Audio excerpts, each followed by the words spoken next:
Ada yang bilang cinta itu tidak mengenal batas.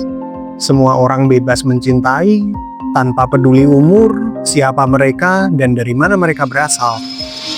Tapi kalau sampai memakan darah daging sendiri, itu namanya bukan cinta, itu penyakit. Nusa Tenggara Barat tega merkosa anaknya hingga hamil. Fantasi sedarah. Hubungan sedarah-sedarah. Ini bukan film horor, ini juga bukan cerita fiksi, tapi ini realita yang terjadi di negara Wakanda ini, teman-teman.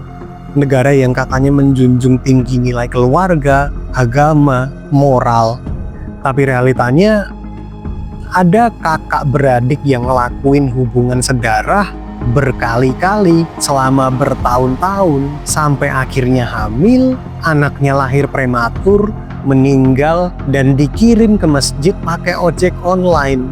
Bukan untuk dimakamkan, tapi kayak disingkirkan aja gitu. Dilahirkan dari dosa dan dikubur oleh rasa malu.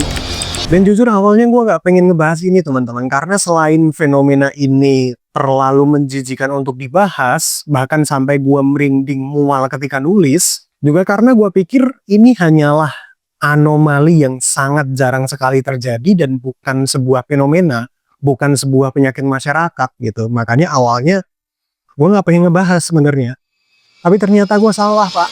Ternyata para babi-babi sangean ini mulai berani untuk menunjukkan eksistensinya dengan cara membentuk sebuah perserikatan para babi-babi tolol yang anggotanya mencapai 60.000 lebih untuk saling menceritakan bagaimana mereka menyentuh darah daging mereka sendiri.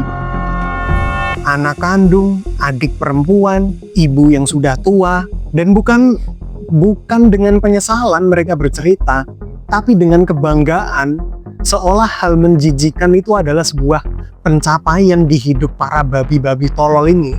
Saling mendukung, saling menyemangati, saling beradu siapa yang paling liar, karena selama ini tidak ada yang berani menampar. Banyak orang yang lebih memilih untuk pura-pura nggak lihat, lebih memilih untuk menutup mata ketika ada perilaku penyimpangan seksual yang terjadi di keluarga mereka, cuma karena satu alasan konyol, yaitu menjaga nama baik keluarga. Akhirnya perilaku bejat ini terus dibiarkan, terus dianggap tidak ada, padahal dia berjalan terus, dia selalu berkembang, sampai akhirnya keluarga itu sendirilah yang jadi korbannya. Jadi nama baik keluarga dijaga, tapi badannya dibiarkan rusak dari dalam. Dan ini tolol, teman-teman. Gue yakin orang-orang terdekat dari para pelaku penyimpangan seksual ini, entah itu kakak beradik di Sumatera Utara yang ngirim bayi pakai ojol tadi, atau mungkin para penghuni kandang babi fantasi incest itu pasti udah pernah curiga dengan gelagat aneh mereka di rumah. Ya gimana enggak, orang si hubungan kakak beradik tadi aja udah terjadi berkali-kali sejak tahun 2022, sudah berkali-kali dilakukan sampai akhirnya jadi. Pasti pernah muncul kecurigaan dari orang-orang terdekat yang tidak berani diungkapkan. Lebih memilih menutup mata cuma karena nggak enak sama tetangga. Mereka pikir hal-hal menjijikan seperti ini cuma sekedar kelainan biasa. Selama nggak mengganggu orang lain dan atas dasar suka sama suka, apapun dibiarkan. Dan apakah ada orang setolol itu yang menganggap kalau fetish sedarah itu cuma sekedar kelainan biasa dan tidak akan mengganggu orang lain? Ada, Pak. Yang namanya orang tolol itu banyak. Penyimpangan seksual itu tidak hanya terjadi karena keinginan pelakunya saja, tapi juga karena sistem sosial kita yang gagal. Orang-orang di sekitarnya pura-pura buta, pengawasan keluarga minim, pendidikan seks dianggap tabu. Padahal dampaknya begitu mengerikan. Anak-anak yang lahir dari hubungan sedarah itu banyak yang cacat, banyak yang menderita. Dan penderitaan sebagai anak yang lahir dari ketololan orang tuanya yang kawin sedarah ini akan ditanggung seumur hidup oleh si anak yang malang itu. Dan gak cuma sampai di situ, teman-teman. Kalian tahu nggak kalau grup Facebook fetish sedarah ini sebenarnya udah lama. Cuman baru viral aja karena ada yang ngangkat di Twitter. Dan lu bayangin berapa banyak anak-anak yang menjadi korban dari para babi-babi sialan ini yang dipaksa untuk diam. Berapa banyak anak-anak kandung dari bapak-bapak tolol penghuni grup terkutuk ini yang selama ini dibiarkan jadi korban. Gue bayangin gimana rasanya jadi anak perempuan itu yang tiap malam dipeluk bapaknya, tapi bukan pelukan kasih sayang, tapi birahi. Gue pikir mereka masih bisa sekolah dengan normal, masih bisa pacaran dengan normal, masih bisa nikah tanpa trauma. Gue pikir bisa semudah itu dimaafkan hanya karena pelakunya keluarga sendiri. Enggak, Pak. Justru karena pelakunya adalah orang terdekat, maka sakitnya double. Mereka bisa aja hidup dalam tubuh yang jijik dengan diri sendiri. Sementara pelakunya tetap bisa tidur nyenyak di kasur yang sama, bebas melancarkan aksi bejatnya setiap malam, dan keluarganya sibuk menutup mata hanya demi menjaga nama baik keluarga. 60.000 manusia binatang yang tergabung dalam kelompok kandang babi itu, dalam grup Facebook yang terkutuk itu bukan cuma sekedar angka, Pak. Tapi itu adalah sinyal alarm bahwa penyimpangan yang semenjijikan ini sudah mulai dianggap biasa. Dan itu cukup menjawab kenapa kasus-kasus ayah kandung yang menyiduri putri kandungnya berkali-kali bertahun-tahun sampai hamil itu bisa sering kali terjadi. Karena selama ini para babi-babi sangean ini ternyata membentuk sebuah paguyuban di mana di dalam grup itu mereka saling support. Itu yang membuat binatang-binatang bejat ini lama-lama merasa tidak ada yang salah dengan apa yang selama ini mereka lakukan. Karena mereka merasa tidak sendirian. Mereka tahu di luar sana ada banyak orang yang punya kelainan yang sama, yang punya fetis yang sama, dan saling support. Itulah yang membuat para binatang-binatang bejat ini jadi semakin berani. Bahkan mereka berlomba untuk memamerkan cerita menjijikan mereka dengan bangga. Dan parahnya gini teman-teman, kebanyakan masyarakat Indonesia itu munafik.